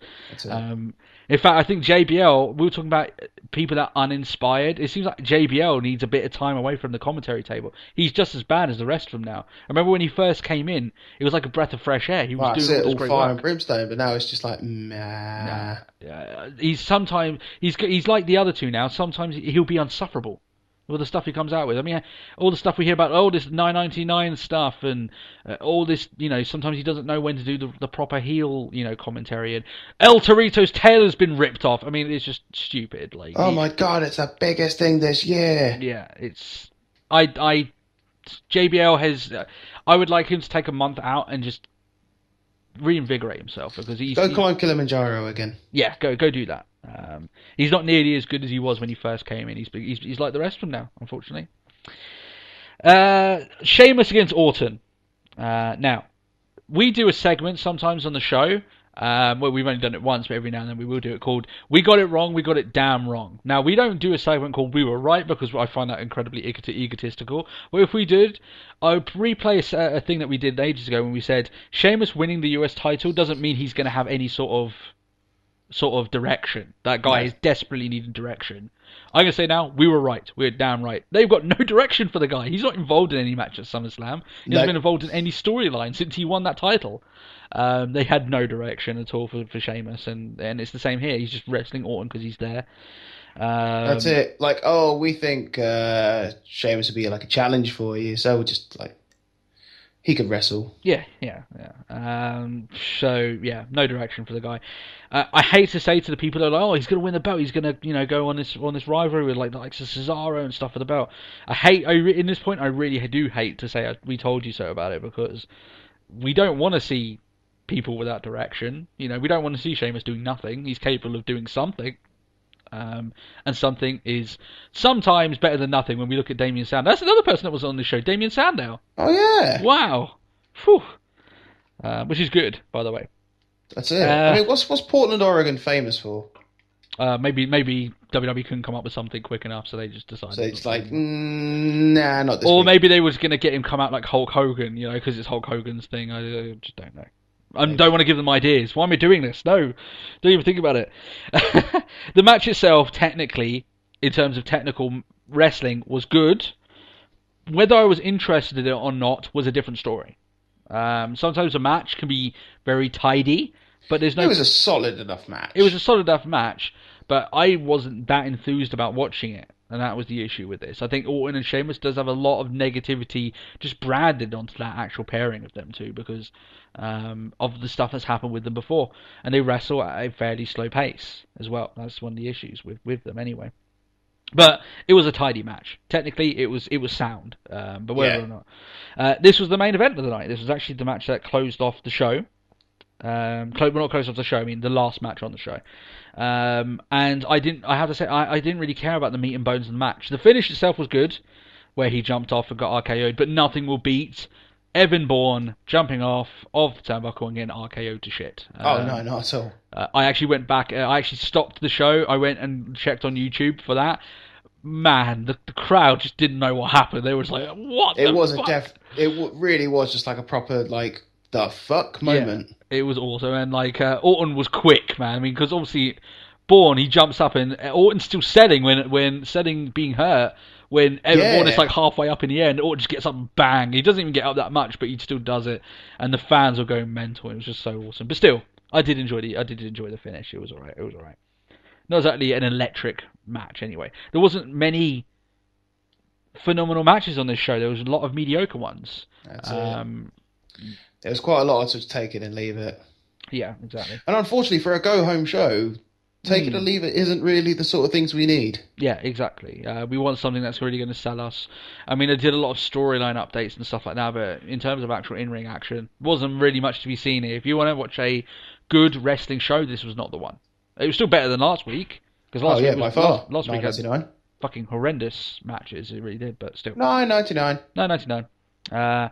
End of the show now. Hulk Hogan's birthday celebration. Ah, yes. With Mean Gene Okerlund and Jimmy Hart in the ring. Jimmy Hart just there because he's Jimmy Hart. He didn't Did he actually say anything? He didn't say anything at all. I didn't even think he had his megaphone with him. Come on, it's Jimmy. He had his megaphone. He did. Oh, okay, we never said anything. Megaphone, but it's like, just come on. Yeah. Mean Gene introduced Hogan. Out of the two, I'd much prefer Mean Gene to introduce Hogan than Jimmy Hart. They show a video package of Hogan's early years, and when I mean early years, I mean some of his really, really early footage, very earliest televised WWE, WWF footage. You know, at that time. So very early stuff that you wouldn't normally see. So I kind of appreciated that looking at this video. There's some of the WCW stuff in there as well. Yeah, it was complete. I mean, that's one of the benefits of them buying that tape library. Is that they've got all the stuff. Now it's like, do we have everything? Yes, we do. Yeah, I mean, if TNA go under, I mean, I know WWE are going to want to buy their tape library because a lot of their stars or legends have had time in TNA. They can use that footage. That's it. And it will go cheap. Or maybe some of the people they get from it will be. Well, yeah, yeah. I don't think. Well, considering they've got Steen, Devitt, and Kenta. I think they've. I don't think we need anything else. If TNA goes belly up, I doubt maybe one, possibly two TNA stars will end up in WWE. But that's at most. You know what I mean? Yeah. Going in there. And to be honest, if I had a choice between anyone in TNA at the moment and those three guys, I know which one I'd pick. Oh, yeah. There we go. So for all the hate that Hogan gets, and he does get a lot of hate and a lot of controversy, a lot of BS that he brings upon himself, or the stuff that he says, sometimes is just total BS that comes out of his mouth. A lot of fans are, sometimes they get a little bit over exaggerating. They're like, well, he wasn't that big of a star. That's BS. Hogan is the biggest star that wrestling's ever had. Okay, and that's still easily. As much as I think, obviously, that he's not up to par in the ring. And there's a lot of the guy has put a lot of people down to try and put himself up in that slot. Regardless of that, we're looking at the facts. Hogan is the biggest star in wrestling of all time, and he was like the big face of the company as the company was like really hitting its stride, and that was when sort of wrestling became such a major deal. Yeah, when we look at WrestleMania, you look at the first 9 WrestleManias have Hogan all over it, and there's a reason for that because he was the biggest star. That's it. Now, so it irks me sometimes because sometimes fans they get their dislike for someone, it lets them cloud the facts. But the facts are, I mean, Hogan is a huge star, and there's no denying that. You ask someone who. Maybe, you ask someone to name a wrestler who doesn't watch wrestling, they'll tell you, the first name they'll tell you is Hulk Hogan. Oh, yeah. Always. So, yeah, like I said, he's a huge star in regards to this, and obviously he's back on the books now. Hogan decides, you know what, I'm back with the company, and if I'm doing that, then I've got to drop the $9.99 bomb. So he does. Of course. No one is immune from the lethal dose of poison that is the $9.99. But it was kind of still a dig at McMahon, sort of just like Vince McMahon's such a cheapskate. He gave me $9.99 for my birthday. Yeah, But obviously this brings out more legends. Ric Flair, which I thought was a bit ironic because Flair and Hogan notoriously, aren't exactly on the same wavelength. Mr. Wonderful, Paul Orndorff, who was a little bit awkward to see him. You know what I mean? Oh, it's just like divas. Yeah. Ooh, hello. He liked Eva Marie, shall we say? Why not? He went back for Eva Marie. That was the weirdest part. It's just sort of like, give us a kiss, Natty. Give us a kiss, Rosa. And just like, you. That's such a dirty old man. I give him a pass because we haven't seen Orndorff for a while, so we'll give him a pass. To be fair, I think the last time we actually saw Orndorff was when he got inducted. Yeah, I think that's probably so. Which was a long time ago, by the way. So yeah, definitely. Rowdy Roddy Piper is here, who always looks as if he's on the most entertaining side of unstable. Like he looks like he's off his rocker, but awesome off his rocker. Always. Rowdy Roddy Piper. Roddy Piper of old versus Ambrose. Oh, there we go. Dream match. Oh, good stuff. And then finally, the NWO originals, Kevin Nash and Scott Hall come out. Hall, by the way, looks a million times better every time I see him. He the guy. It looks so much better than he did at the Hall of Fame ceremony. Yeah. And the fact is, which is hard to believe. Yeah. I mean, he's looking very, very good. And just much more able. The guy looks like, even with his speech, he looks so much more confident. He's not slurring. I mean, how many videos have we seen of Scott Hall drunk, slurring his words and not being able to talk properly? Oh yeah, totally. It's a good place to see him now. But the fact that he was on Raw makes me less inclined to believe the story that was going around that he refused to sign someone's, like, a dying kid's Make-A-Wish card or something. Oh yeah, because if that was true, WWE you heartless dick. Yeah, especially as they just launched a new anti-bullying stuff. They were all about that, all that good publicity.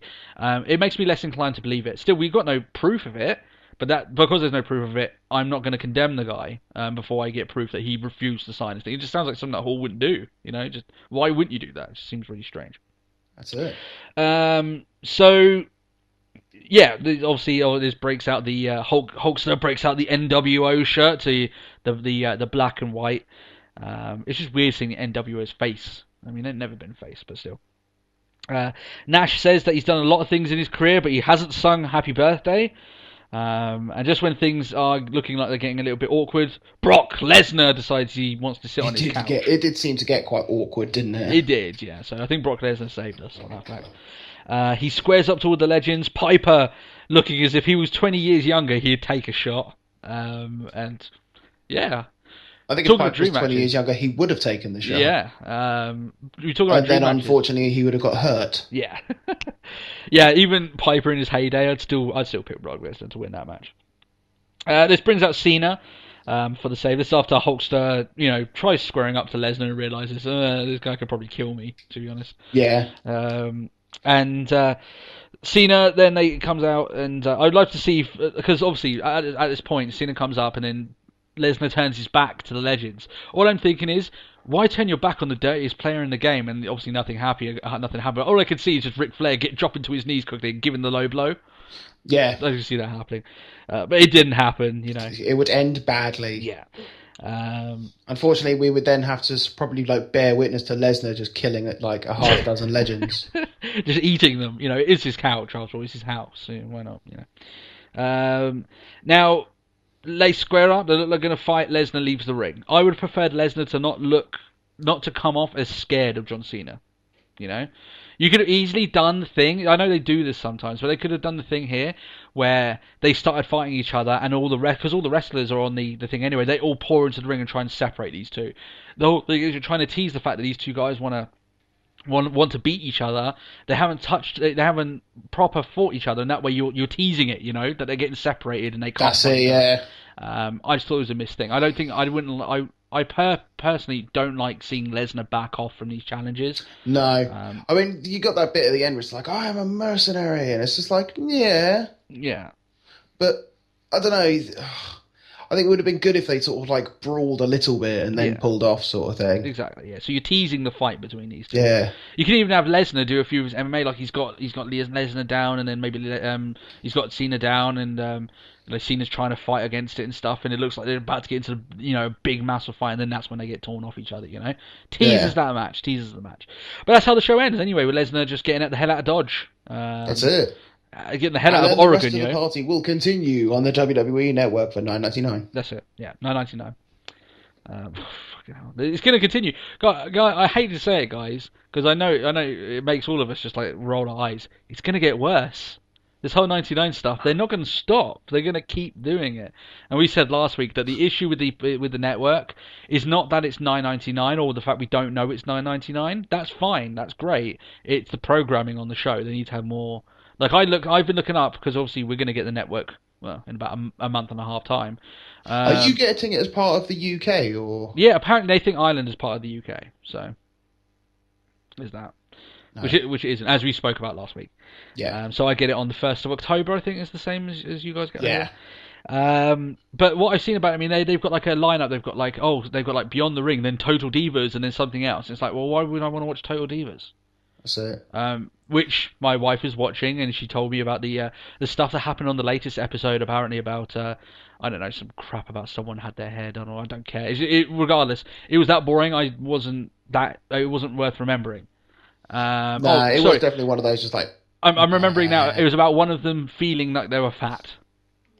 Oh, no! Yeah, so not exactly enthralling. I hope it was Cameron, the fat bitch. I would like to know who bought the network for Total Divas. No one. No one bought the network for Total Divas. I can guarantee you that. Because the people that watch Total Divas, they are people that would watch other shows like that, like Keeping Up with the Kardashians and all the other stuff like that, which are on E! Network, on E's channel. That's where they would watch Total Divas. Why would they want to do it on the WWE Network when they get it for free on E? Just makes no sense to have it on the network. Or if you have, I mean, I get it. Yeah, if you have it on the network because you can have it on demand, not make it part of your nightly, stuff that's coming up on the network. Just still wrong. Anyway, about the match. Anyway, it isn't a great go home show. It isn't. No, not at all. And the Lesnar Cena stuff was okay, even though I would have preferred the ending of it to be a little bit different. The rest wasn't really up to par, and that Megan Miller storyline was not the final segment that we wanted from Steph and Brie. It was a misstep. So a lot of false statements. It was kind of like they're slightly storming into SummerSlam, even though I think SummerSlam will be a good show. I really do. I think it'll be a good show. Oh yeah, I'm actually looking forward to SummerSlam. Yeah, but this particular Raw did not make me want to watch SummerSlam any more than I already did, and in which case it's not, the show didn't do what it needed to do. That's it. Don't forget big final hype. Yeah, I'm already going to watch it anyway. Yeah, exactly. But you should be hyped. I'm not hyped. No. Now, like I said, I am excited for the show. I think it will be good. I mean, we look back at last year's Mania when we had at last year's SummerSlam, we had Punk against and Lesnar and Bryan against. Oh Cena. Yeah, we did. That was an awesome SummerSlam. And the cool thing about that is that I caught that SummerSlam a month after it aired because for some reason I just wasn't able to watch it. Oh man, it was so cool just to watch it back then. Even though I knew the big shock at the end, but still great pay-per-view. This one not as good, but still it's got stuff worth watching on it, and I do think that some of it will be quite good. Let's go into our predictions now. I am doing a Creed now, so not this week, but the week after for the next pay-per-view. I'll say I'm going to go back and look back at all of our predictions, and I'm going to do the counter because we're actually getting pretty close. Well, we're closer to 1 year of our show than we ever have been. Obviously, as we're going longer. And at that end of the year, we're going to tally it up and see who wins it for that year. So I'm going to tally it all up and see who's ahead. I don't think it's that I don't think it's that far away. I think we're probably 1 or 2 off because most of the predictions are quite easy to predict. Really, I will say. Yeah. So. Yeah. SummerSlam predictions. Cesaro against RVD, a bit of a random match, unless something happened on SummerSlam, but still a random match. On SummerSlam? On SmackDown, sorry. I'm getting my words mixed up. Yeah. Not that I really care, because I can't watch it, and to be honest, it's not exactly a match that gets me that enthused. Cesaro to win. Yeah. Even though he's been losing a bunch of matches, I still think there's nothing in having RVD win. Really, Nah, it's just meh. Yeah, I think it would be a good match though. I just won't watch it because it's obviously you can only get it for $9.99 on the network. That's so it. There you are. So this is the first of the ones I have listed on the thing. Obviously, this is not we don't know, in the future how they're going to book, the format of their show. The Intercontinental title, Miz against Ziggler. Ziggler has won a lot of matches in the last month, and that's why I think he's going to lose, and Miz will retain. Oh yeah, I know. And last week you didn't want to hear me say it, but what is your prediction? You have to admit it now, Matt. You have to admit it. He will lose. Yeah, Miz will retain. Because they obviously got more stock in Miz. The only reason why they're building up Ziggler now, and they're not really building him up, they're just letting him win matches, is because they want to build him up as a legitimate competitor to Miz. After Miz beats Ziggler, I very much doubt Ziggler's going to be anywhere involved with Miz. Miz will move on to someone else. Yeah, I know. So that's the thing. Yeah. Jericho against Wyatt. Wyatt has to win. Yes. Now, definitely. We didn't have an issue with Jericho winning the first match because you can have Wyatt win here, and it's going to be a comprehensive victory. He's not going to beat him by a shred. I would think that Wyatt here wins, and he looks good doing it. Like, you can still have a competitive match where Wyatt has a few close fought calls and losing the match, but I don't want him to be like carried out after like a massive fight and he only barely gets to win. I want Wyatt to win and stand above Jericho and look down and say, "I've beaten you," sort of thing. This is what Jericho is here to do. He's here to make Wyatt look good. That's it. I mean, you could do that whole sort of like, I've saved you, Chris, sort of thing. Yeah. And for the record as well, I don't think Chris will be around for that much longer. I know he's only been around for 2 months, but I can see him maybe doing. That's all he has to do, though. Yeah, that's all he has to do. I think he's probably going to have maybe a couple of matches. I think there's a good chance he won't be on the next pay-per-view. I do honestly believe that. So I don't think he'll go 3 matches with Wyatt. I don't think he will. No. Still, they could, but I don't see the point. Swagger against Rusev in the flag match, which we just don't understand how it's going to work. Like I said, we went through all the different things it could be. Is it a capture the flag? Is it raise your flag? Is it knock down the other guy's flag? Is it impale your pin him with the flag? We don't know. Just that's the only acceptable weapon. Yeah, no idea. Still, flag match. Regardless, doesn't matter how they do the match. Rusev will win. Yeah. The payoff. He has to win. Yeah, the payoff for Rusev losing is not meant for Swagger. I firmly believe that later down the line, I firmly believe that he will lose to someone like Reigns. I mean, they've already kind of teased a Reigns against Rusev sort of thing. I think they'll go back to that. And I think they're going to use Rusev to get Reigns more over leading into the Royal Rumble, and then Reigns wins the belt at Mania. That's how I think it will go. So the payoff for Rusev isn't meant for Swagger, and Rusev to win. Are you under the same sort of impression? Yeah, I'll go for a Rusev win as well. Divas title, AJ Lee against Paige. This is an interesting one, because I can personally see both of these girls walking out with the winner. Yeah. Because it's been long enough, AJ being the champion, so she's already had a defense at a pay-per-view, that we've seen WWE do this before, where they're going to switch the belt. I can see Paige leaving the champion, but I'm still going to go with AJ. Maybe because of a DQ. Okay. Maybe Paige snaps and beats the crap out of her, something along those lines. I don't know. I don't think Paige will win the belt. I think she's better off without the belt. What about you? It is hard, though. I had to think about this one a lot. It is tough. I will actually go against you on this one. You think Paige is going to walk out? I will go with Paige. Okay, interesting. I sort of just like because she's now sort of stepped it up into sort of like the crazy heel, and she's kind of back to the NXT ways. A little bit, yeah. A little bit. We're sort of like the sarky heel. Yeah, she's far more entertaining in that role than she was as the emerging Divas champion. She got stale very quick as that character, but this far much better. Ambrose versus Rollins. Now, we said obviously at the last pay-per-view that WWE were running a really thin line when they announced this match and didn't do it. You don't have to worry about this. This match is happening. They will have a fight against each other. I think the lumberjack aspect of it will hurt the match. I'm going to say that now. I think it would have been better if it had been like a hardcore or falls count anywhere match. So they could have gone all over the arena, back around into it, or maybe a cage match, as you say. So Rollins has got a way of getting out, unless he wins the match, of course. That's it. Another tough one, because I can see Rollins getting the win, but I do see Ambrose. I'm going to go with Ambrose to win. I would agree with you. I think it doesn't. It's the stigma of the contract. Yeah, isn't it? It's just sort of like you have the opportunity to become champion, but you won't win anything in the meantime. Well, look at it this way, right? What if Rollins beats Ambrose and that's the end of the rivalry? Ambrose then is coming out of a rivalry not looking that good, I have to admit. But if you have Ambrose gets the win here and beats him up and goes forward from there, they need a blow off to this feud eventually. And I think that, eventually Rollins is going to cash in. I do think he'll win the belt at some point. Oh, definitely, yeah. I don't think he'll cash it in and lose.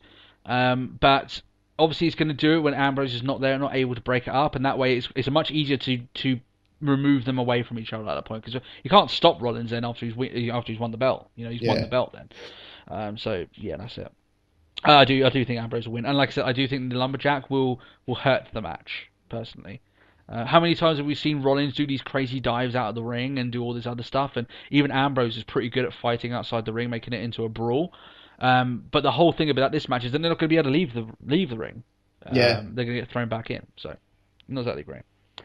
Reigns against Orton.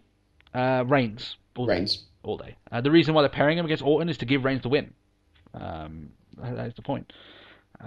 And I don't think Corporate Kane will come down and screw him out of the match. I just think Reigns will get a clean win over Orton, and it will be a good win. It will make Reigns look good.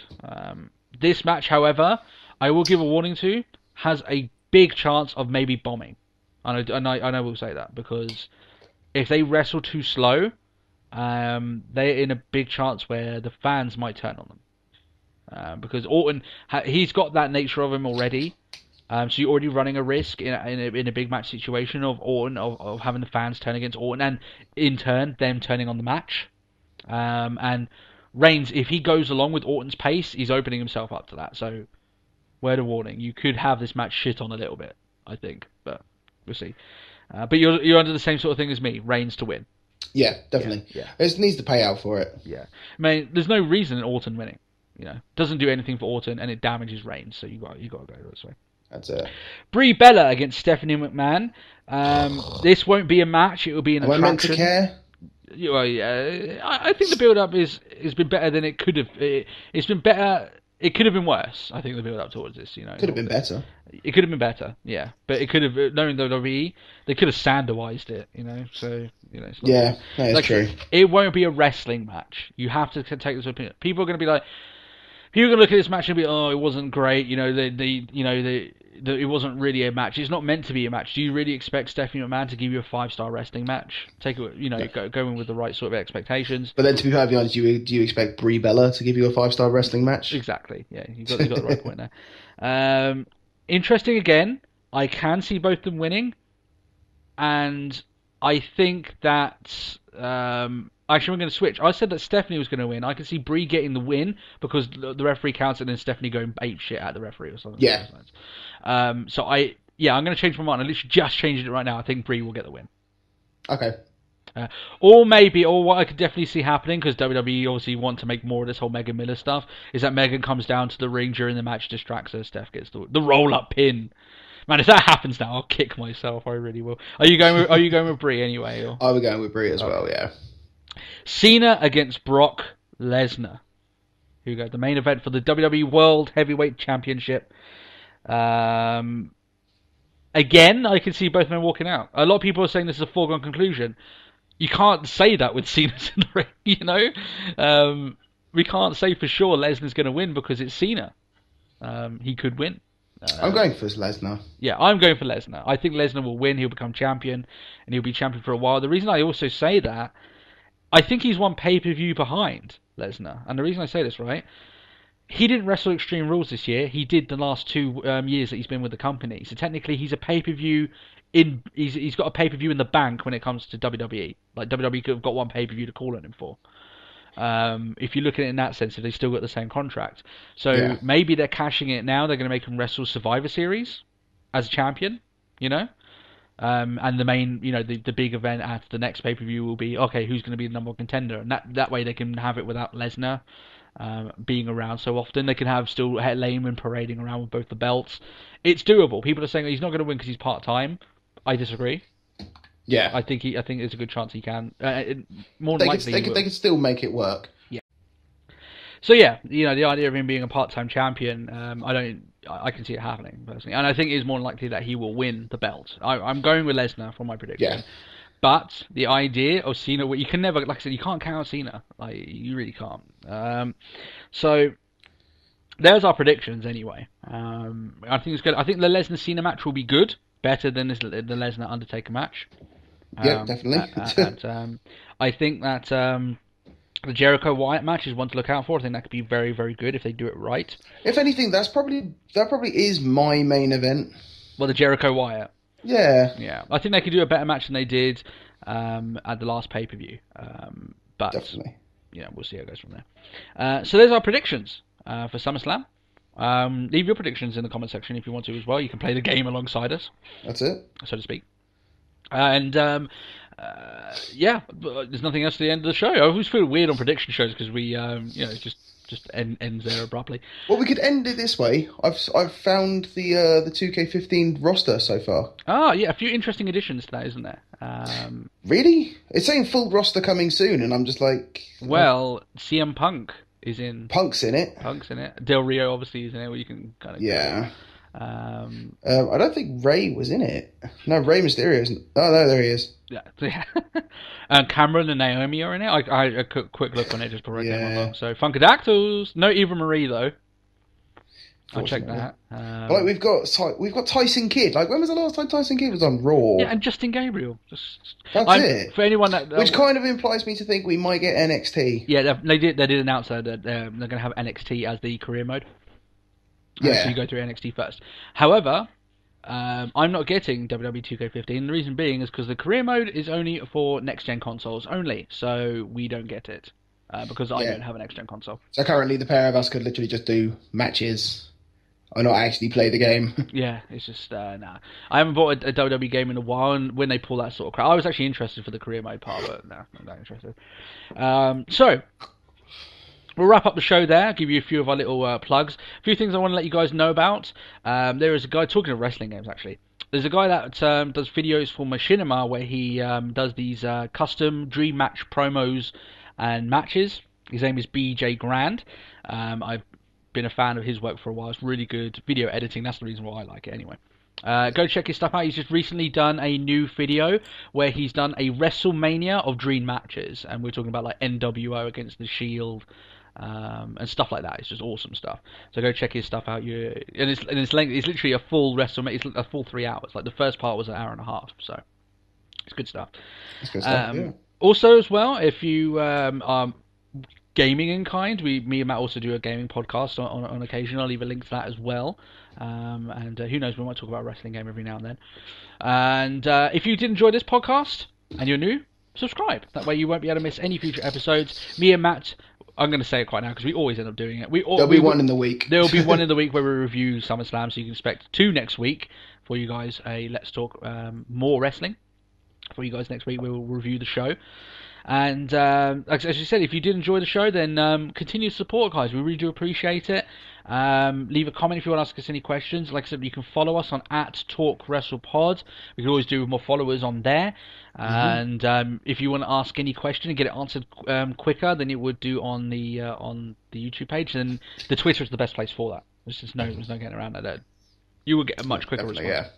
If your question is good enough, we may not answer it because it will get featured on the podcast. So there you go. That's it. Good stuff. And like I said, we do appreciate all the support that you guys have. And if you like to share it all over the social media business, you can do so, and you can do it for free. You know, we don't charge $9.99 here. You can do it for free, so that's fine. But apart from that, guys, we hope you do enjoy the podcast, and we will catch you next week for a SummerSlam review and more of the podcast. So thank you a lot, guys. We'll speak to you guys next week. Okay, see you soon. Bye-bye.